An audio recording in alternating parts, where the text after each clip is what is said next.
आमदार बालाजी खिनेरे साहेब, आमचे जिल्हा प्रमुख लांडगे साहेब, शहर प्रमुख अरविंदजी वायेकर साहेब आणि आमचे पूर्ण महायुतीचे जेवढे सगळे नगरसेवक आहेत, त्याचबरोबर माझ्या पक्षांच्या वरिष्ठ सगळ्यांचे मी खूप आभार व्यक्त करतो की मी पहिल्यांदा निवडून आलोय.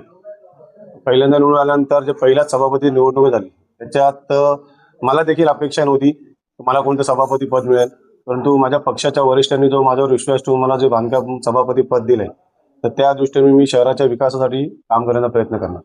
आपण पहिल्यांदाच निवडून आला. त्याच्यापूर्वी आम्ही फक्त प्रभागासाठी काम करायचो आणि ज्यावेळेस आता आम्ही सुरुवात केली काम करायला, जेव्हा बांधकाम सभापती झालो तर शहरातील प्रत्येक ठिकाणावरून मला व्हॉट्सअपला मेसेज येतात. आता मध्ये आम्ही जो खड्ड्यांचा विषय होता, तर रात्री जो ओव्हरब्रिजवर येण्याचा नागरिकांना त्रास होता, आम्ही ते मास्टरिंग पद्धतीने केलं.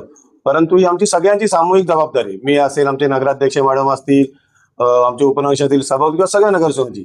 आता ह्या वेळेस जेणेकरून आम्ही आता पुढच्या वेळेस म्हणजे पुढच्या वर्षी तरी नागरिकांना या खड्ड्यापासून त्रास झाला नाही पाहिजे याचं आम्ही काम करणार आहोत.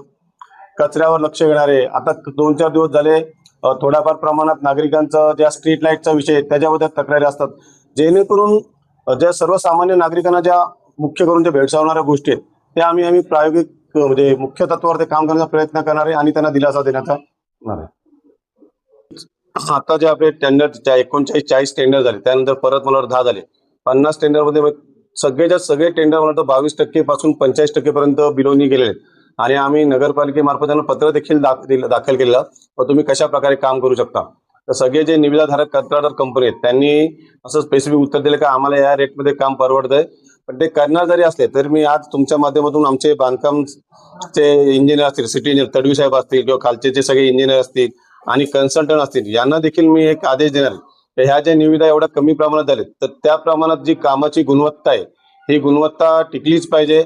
आणि प्रत्येक वेळेस अजून एक तुम्हाला सांगतो की ज्यावेळेस ह्या नवीन जी कामं सुरुवात होतील तर आम्ही त्या ठिकाणी त्या कामाचं नाव, काम करणारी कंपनी आणि तुम्ही किती टक्के बिलोनी काम केलंय याचा एक फलक देखील लावणार, कारण जेणेकरून तिथल्या सगळ्या नागरिकांना समजलं पाहिजे का हे आपल्या वार्डातला हा रस्ता आहे आणि या रस्त्याची अशी प्रोसेस आहे आणि हे काम चांगलं झालं पाहिजे. आणि मी तुमच्यामधून पुन्हा एकदा नागरिकांना देखील आवाहन करेन तर ज्या ज्या ठिकाणी अशी कामं चालू असतील आणि तुम्हाला वाटेल तर हे काम अयोग्य होत आहे, त्या संदर्भात नागरिकांनी त्याच्या तक्रारी माझ्याकडे आणून द्यावं, त्याच्यावर योग्य ती कारवाई केली जाईल.